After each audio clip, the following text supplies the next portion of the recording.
Welcome to Real Flix Reviews. We're like a book club for people who hate reading. This week's our theater picks. We picked the movie Mad Max Fury Road. We bring you movie news. And this week we have Jonathan Charney, James Stevens, Ryan Hello. Preston, and the old guys phoning at home. I'm on the phone.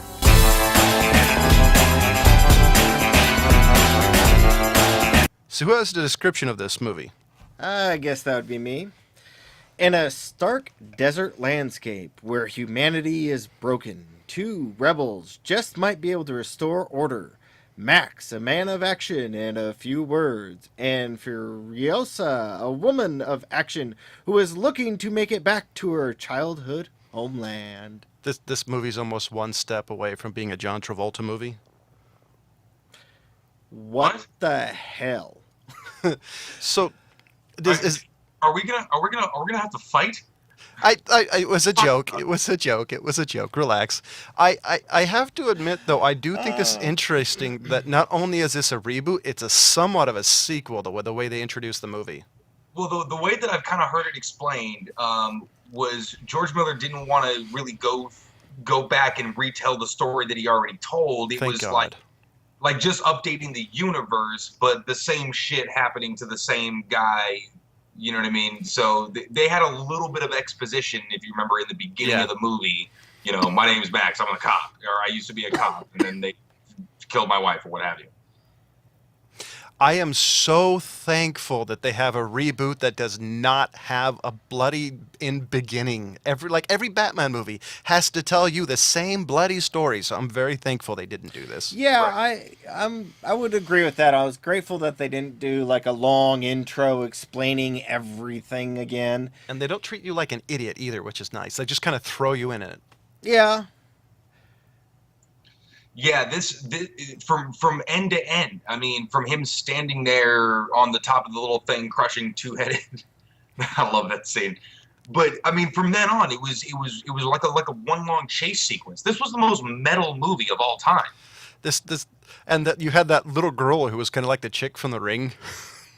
Yeah, So there's something you don't want to see in the middle of the desert. This is jumping ahead a little bit, but I love the bad guy that with the guitar. It's kind of yeah, like that was kind of funny. I'm kind of thinking he's like the guy in the loincloths in the old, C movies. He's kind of doing the pacing because otherwise he's the most useless character in the movie, but he's awesome. I disagree. I totally disagree. The reason being, I don't know if you guys remember Kelly's Heroes. Mm-hmm. Kelly's Heroes. That's a stupid example. Yeah, it was. I remember it. Well, it's the same point that I was trying to make. Apocalypse Now, when they come over the hill with blaring the music Yeah. of was it like 1812 Overture? Not 18. Oh, I see. Yeah, I see what you're saying. So It's he's shocking psychological off. warfare. Yeah. You have the most metal dude of all time attached to bungee cords, whipping flames out of the end of his guitar, which apparently was a practical effect. He was controlling it with his whammy bar. The flames. I mean, it's the greatest thing ever. I mean, and then you have the big speakers coming out of the front. I mean, is like this huge monster. I figured that was obviously the reason for all of the makeup and the masks and the gear was to make yourself look scary. You know, it's The- psychological warfare. The whammy bar comment's funny because according to some musicians, that's the only good use for it. The main character was interesting. I've heard and I've read some stuff about the reason why, and they say one of the reason why they have the mask is it makes it so he can breathe pure oxygen, and otherwise he's in pain. It's kind of like a filter, is what I've read.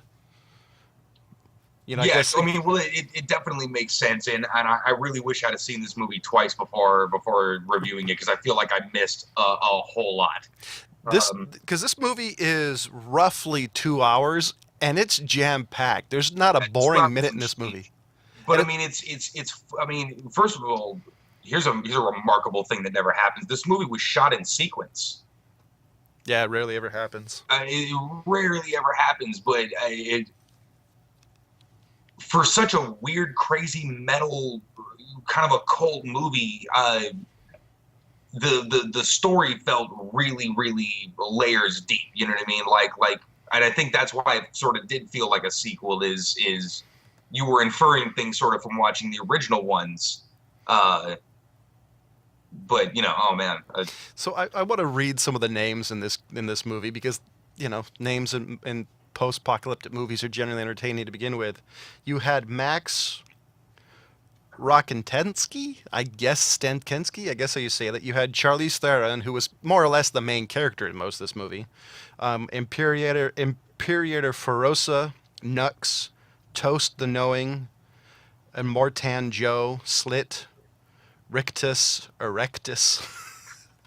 So these names are hilarious. And you had Splendid Anghard. I should have paid more attention to the names in this movie. So overall, what was your impression? Because I've seen the three. You know, you had was it Mad Max? You had Mad Max, Road Warrior, and Mad Max Beyond the Thunderdome. So what do you think comparing the three versus this one? Because this has, I actually kind of agree with what Ryan said. It's the exact movie, but it's just kind of updated.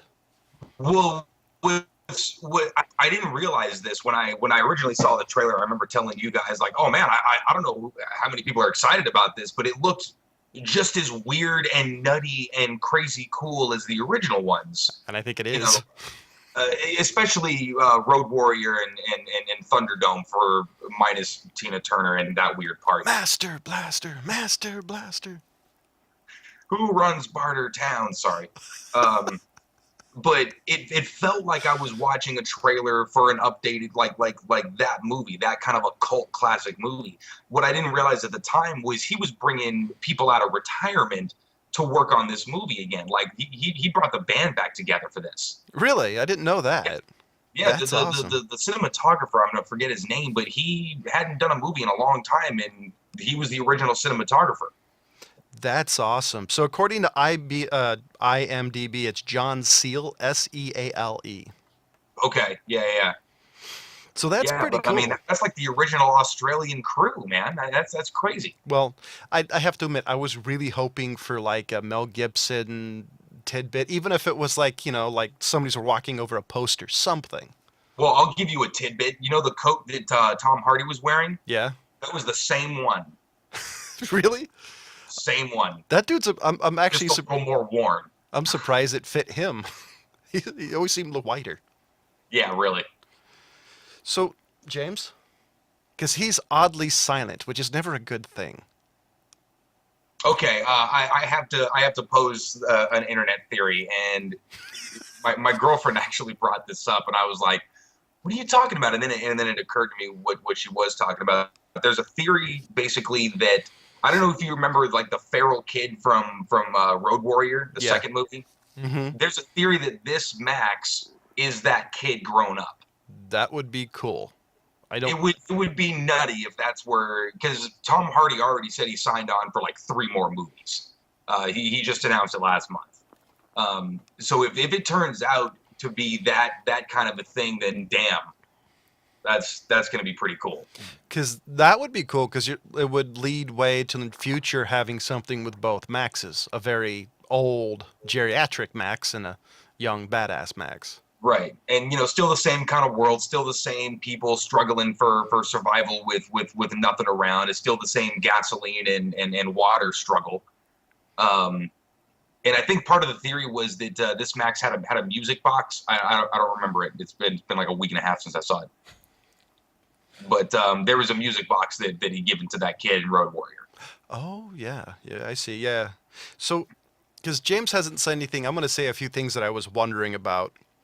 Like one, how come they just randomly ran into a mud puddle? Why were they powdered black and white and look like the people from The Descent? Why did she wipe grease on her forehead? There were a ton of throwaway characters, and I kind of think Max was a little bit of a throwaway character for most of this movie. Like how they started, the guy got a tattoo that he was a universal donor. Yeah. Let's see. Why was the guy breeding people? Was it for an army? And what the hell's with that milking machine and mother's milk? And it doesn't explain what the fuck that's even about. I mean, if you're going to explain something, I want to know about that. That's what I mean by layered. Like, I feel like I missed so much watching this movie. That it immediately made me want to go back and watch it again. James? Well, I've noticed that Rob is actually about as quiet as I am. Rob, you still there? I'm here. Okay. So I'm going to go first, Rob. I already know what he's going to give this one, I think. You know, this one for me is a Mad Max for Mad Max fans. Totally. And I actually surprisingly, I enjoyed the first Mad Max, the original Mel Gibson one, way back when. Wow. But I wasn't a big fan of the second and third one. And the third one to me was pretty much the, It you was know, it was RoboCop 3 practically. It was campy, but it knew what it was doing. And I was gonna second go one with to me, Temple oh. of Doom, but close enough. Or Crystal Skull. And for a little bit of information, the original Mad Max was made in 1979 with a very, very young Mel Gibson, And it was almost his first movie. released mostly in the end of '79 into '80.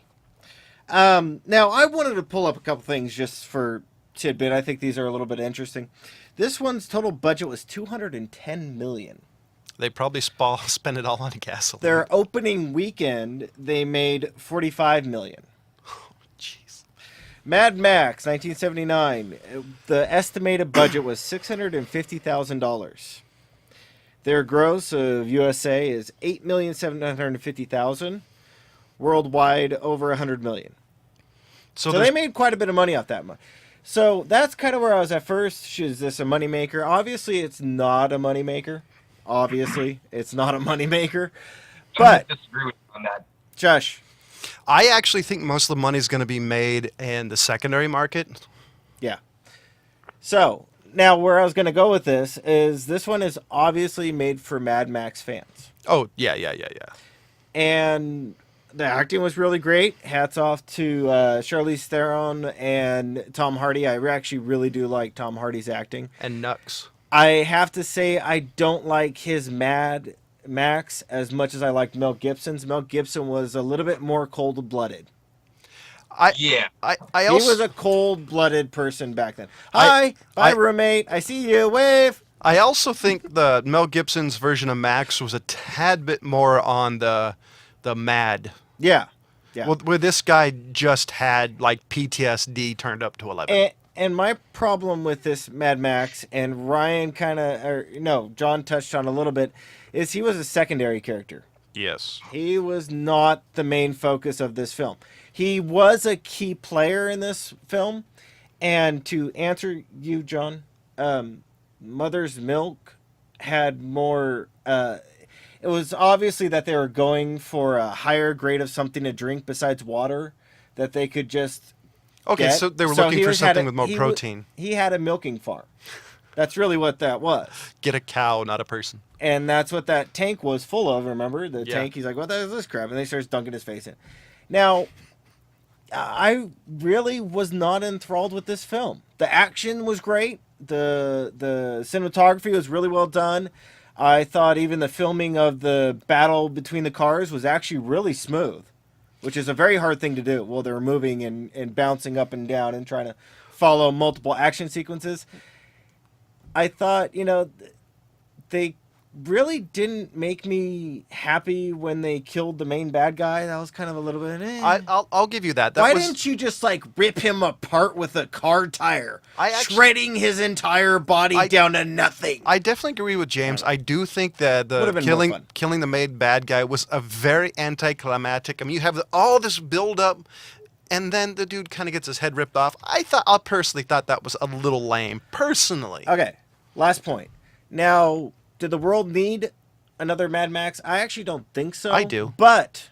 I think Ryan agrees with me. Ending on Thunderdome was a really horrible idea. So if you guys can wrap it up nicely, better than Thunderdome, I give you a thumbs up. So that's really what I felt about the movie. So I actually thought, spiritually, I thought this was the perfect reboot and the perfect successor because it had everything I thought that made the Mad Max is good. It had kind of useless plot. If there is a plot in this movie, it's thin, like 3-2 beer thin. I think you had a bunch of gunshots, explosive, random crap, strange people, Master Blaster, Tina Turner type of people. So I thought this was the perfect Master Blaster, and I love the fact his car gets taken from him in the beginning without having to see that part over and over again. One thing I also was going to mention, so all those guys that lifted those old cars, You know, like the El Caminos, Yeah. the Chryslers, those things. Yeah. In this world, they're like, ha ha ha! Now you see why we lifted it. I know. So, Rob, are you still there? I'm here. So, why don't you tell us what you think about it? Oh, so you want me to start? Yes. Well, we've been kind of going as we go. Come on. We want you to. Well, okay. So, as I'm not an drinking original Pete. Mad Max fan, when it came out, it was so totally different than just about anything. It was cool, and you seeing turn these him up? cars and the destruction and the things they could do with it, and it was a lot of fun. And then I think the movies just continuously got worse and worse and worse. I agree. And here we are at this movie where Mad Max really is not the main character. No, he's definitely not the main character. Yeah. And Side note, at yet they're best. still calling it Mad Max. And I'm going, okay, well, wait a minute. We have a guy that in this movie, if he actually spoke a paragraph, I would be surprised. And it was just, for me, it was like the cars were cool, learning that a lot of this was not CGI, although obviously some of it is, was cool. I'm not sure how many people were injured during the filming of this. That's one of the things I was going to look up. See if they so, some of the things are fun. I thought, gee, wouldn't that be kind of cool to work on one of those car crews making one of those crazy things? And Definitely. I loved I really did like the battle wagon with the drums and the guitar player and all that. I thought that was pretty cool. Battling the war. That was kind of neat. But overall, I was left with total disappointment in this movie. I really was disappointed. I just didn't think that Charlene Charlize Theron. was able to pull the part out. She, without Mad Max, then it was her, and she just didn't play the part. Yeah, she wasn't Mad Maxine. No. She wasn't crazy enough to be Mad Max, and it was just like, so, all right, so we watched the movie, I sat through it all, and I sat there and I thought, would I pay to see this movie again? No. Would I Redbox this movie? Maybe. But more than likely, no, because I think there's a whole bunch of other movies I would see first. So what's your rating for this? So, the grand total, I mean, I'm going to give them a lot of props for special effects. Her arm, where she looked like she didn't have an arm, and That was all really the well special done. effects Yeah, were it actually was. very good. So I'm gonna split this vote a little bit. It's gonna sound funny, but I think the set makers, the prop makers, the automakers, the things like that, I thought they got a 3. The movie itself, for me, and I know you guys are probably going to jump all over this, but for me, was a 2. So were you giving it a 3 or? Well, there's the problem. So I'm going to give it a 2.5. No, that works. Ryan, are you still there? Yes, I am. Okay, James, what do you give the movie? James. I know. I'm kind of the same boat as Rob. It's where the story, the plot motivators, the Mad Max wasn't mad. He was just quiet. He was PTSD Max a little, but I think that's okay.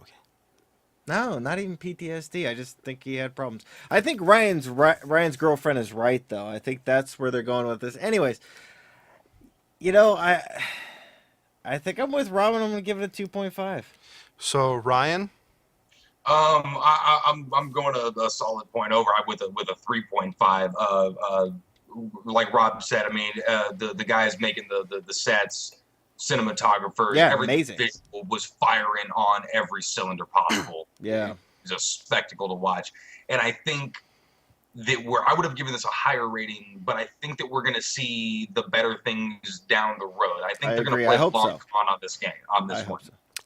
I was originally going to give this a 4, believe it or not, and I actually I'll definitely agree with a 3.5, and one being the fact that this truly is just a traditional action movie. You could put Sylvester Stallone, you could put Arnold Schwarzenegger, Yeah. you could put any of them because there's no plot. There's really no action, like acting required. You can even put Jean-Claude Van Damme in there. Go watch Cyborg. I think what I are think you that's guys talking about? well, no, the reason Oh, we almost got to cuss out loud. No, Hardcore. the reason why I say that is I actually thought Tom Hardy did a really good job He being did. Max, personally. I do think, though, this didn't quite need the range that some of your Tom Hardy has, personally. But I love the movie. I Like I love said, I think they're playing a longer game than just this movie, though. Oh, no, they have to be, because the way they ended it is too open for something, and hopefully the next movie has a little more substance, because I think this was more like an introduction without being an introduction type of thing, if that So I makes think sense. I see what I think is we missed a lot of things that we're gonna catch later on when more of the story starts to get a little more revealed. No, like no, I said, I felt like I walked out of there missing a lot of like side things, background things, you know. No, I agree. Like the milking the titties. And so, yeah, things like that. James, I'm going to kick it over to you for this week's Game of Thrones. Game of Thrones. I've got movies. I can talk about Game of Thrones. No, I meant House of Cards. Oh, geez. So let's see. Well, I think Rob mentioned last week how long till the killing of the senator bites him in the butt. Right. I can't believe they're moving on that quick. It They're hasn't- already turning in on him now. I was kind of surprised at that. That was like no time flat. Yeah, but Well, this. I part of that, I started thinking about that, and they didn't know that there was going to be part 2 at the time. And so Okay. I felt like some of the writing was rushed to push this character out and get some of the stuff out that they were saying, oh, there may not be a second season. We need to do some things. Okay. That's what it felt like to me. It felt like they rushed it. The writers were kind of forced to, all right, let's try to answer a few of these questions. And I may be totally wrong, but that's the way it felt. No, I think you're right, because if they knew there was going to be another season, I think they could have been a little bit more slower in the writing, make it a little more detailed. This one definitely was compressed, and I wouldn't be surprised the rest of the season is very compressed, because it went from like his news girl being being on his side to realizing, oh, I'm going to have to switch sides here. So it definitely went to overdrive fast. Yeah, I could see that now. I can definitely see that. It's basically they were trying to wrap up the story in just a couple episodes when they could have had taken their time and had a little bit more plot twist and turns and yada yada yada off a train. Yeah. So yeah, So what's is next week? Chapter 12, episode 12, whatever they call it. Is Yes. that what it is? chapter 12. So make sure you watch chapter 12. And I was going to tell you, we do have a Facebook page. Do you love us, hate us? Do you think we suck? We might even read you on air. And how about donating a little money might and ignore pause it. for the cause for continuing to keep the lights on? And Right. since this is movie news, I do have a couple of movie news. It's on our Facebook page. Okay. One of them being Dwayne Johnson to star in Big Trouble in Little China remake. I'm not sure if this movie needs a remake, personally, because No, don't. Really, Ryan?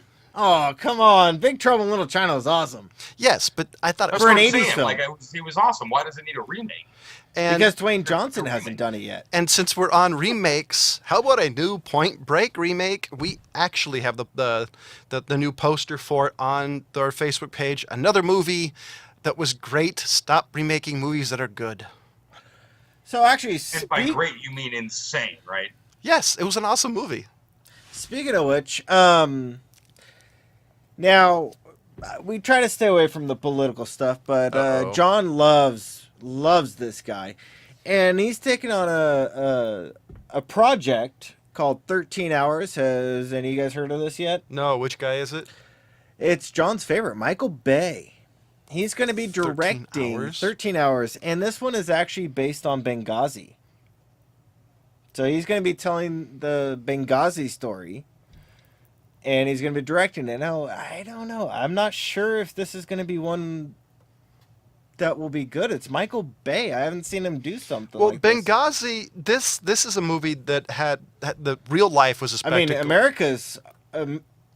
most Well, Americans are really kind of troubled by this one. Well, if you can use real life events to make a movie, I actually think this is a good one because it's a spectacle, and that's really all Michael Bay is good for. Honestly, in my humble opinion, But this one's still quite controversial Oh, as no. far as a movie, and this Oh, is no. why I'm bringing it up. don't What get do me you guys wrong. think? I agree, and according to IMDb, you've got John Karinsky, Pablo Schreiber, Max Martin, Toby Stevens. So you do have some people that I've never heard of, but I don't know. Done right, I think this will good. Done Michael's Bay way, I think mileage may vary. Well, there's the problem. I mean, you said done right. Yeah. I'm not going to hold out my hopes. But does it interest you? I mean, this is as far as I'm concerned, this is still a very controversial topic. I'll rent it. I don't know if I want to see it in theaters personally, but I do my forward looking a little bit. I do think if Michael Bay does this right, I think it'll help his career if he's able to make it a spectacle but tasteful. Yeah, Well- because I mean, this one is a real story where people died. Oh yeah. My prediction is he's going to be respectful of the events that took place, but it's probably going to get bogged down in shitty writing because he's going to be obviously concerned about the spectacle, as he's been known to do. Has anybody else noticed that Michael Bay looks remarkably like Michael Bolton? No, but now that you bring yeah. it up, that's pretty funny. I'm just saying, I on his IMDb page right now because I was trying to see if he'd done anything similar. And No. he No. hasn't, by the way. He's done Teenage Mutant Ninja Turtles, and Oh. I had no idea he was an exec producer on Black Sails, though. Yeah. And another thing, if you want to take a look at Rocksteady and Bebop are up for the next Ninja Turtle movies. You can see what they look like on our Facebook page. And see, that's Hold what on. I I got one thing to say. The spectacle. The closest thing that he's done to a real life telling story is Pain and Gain. what? Pain and Gain. Interesting. The one that The Rock did not that long ago with Marky Mark. Oh yeah. I'm gonna mention a death here, and it's actually a real shame what happened. It was John Nash, the real life mathematician, that beautiful mind Yeah. with Russell Crowe was actually made after. He died May 24th, May 23rd of this last week, and I think if I remember correctly, him and his wife died, and it's actually a real shame because everything I've heard about this guy was actually he was really brilliant but nice guy. Yeah. And so just want to give it, a little bit of a shout out, if you if you really want to go that way type of thing. He seemed like a cool guy. By the way, brilliant movie. We actually did that in Yeah. one of the episodes. Take a look at it. And another one, there was a birthday. It was Clint Eastwood's birthday on June 1st. Yep. So happy birthday to an amazing actor. And the last one, and I'm not sure why anybody's doing this besides to make more money, there's going to be a spin-off of the Harry Potter's movies, and Eddie Raymond is to star. Wait. What? There's going to be a spin-off of the Harry Potter movies. Don't know what it's about, but it's going Is to... Rowling involved in this? Yeah, it's probably Really? off of something she wrote. I'm assuming it is. Huh. Was she out of money already? Yeah, that's what I'm kind of thinking. I- Did she marry somebody again? I don't know, but at this point, she's probably richer than the queen. So there's going to be a new spin-off, and according to what I found on spinoff.com, actually, it's going to star Eddie Raymond. I don't know. So we haven't done the Harry Potter Who the hell books. is Eddie Raymond? I have no idea. I've Eddie read... Redmayne. So Redmayne? without getting too much into those movies, because we may do them at some point, how do you guys feel about the movies? Does it deserve a sequel or a The spin-off? Harry Potter? Yeah. You can do it. I don't necessarily think that they need to. I think they closed it up pretty nicely in a tight little basket. So I and did threw the read- basket I'm off sure a that- bridge. I did I read. mean, this is a world where they're making the Wizarding World of Harry Potter at Universal Studios. I mean, there's money to be milked out of the universe. Oh yeah. Well, I did. Oh, So most they're gonna definitely. milk it. They're gonna spin it off into Laverne and Shirley or whatever the fuck they're doing.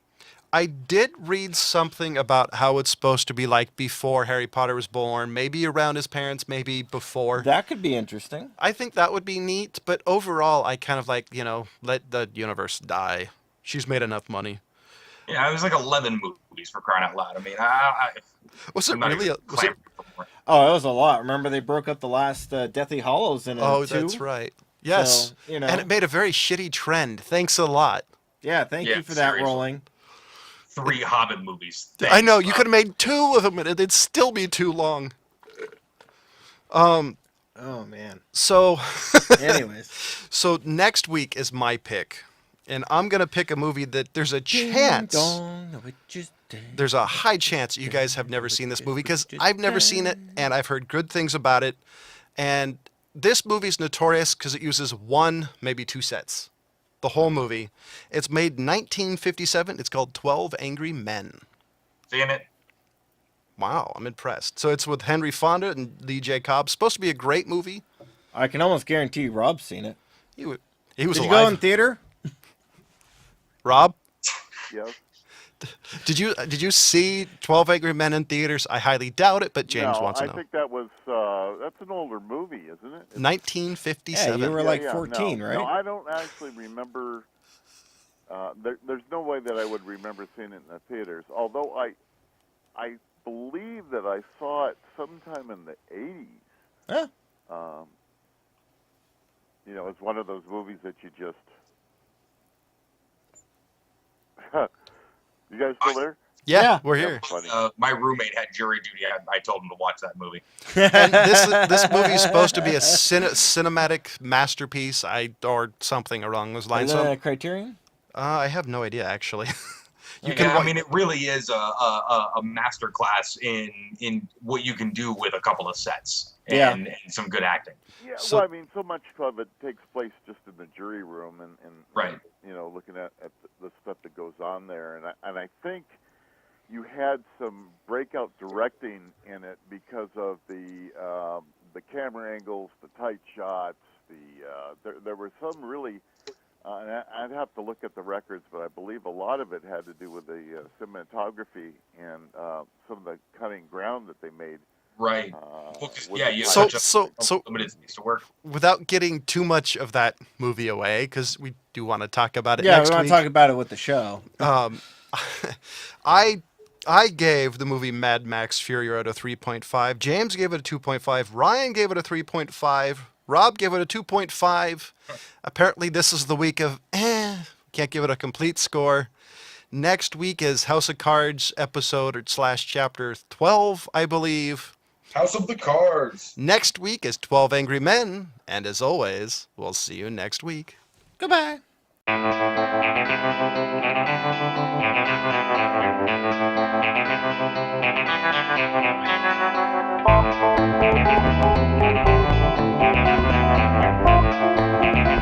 Thank you.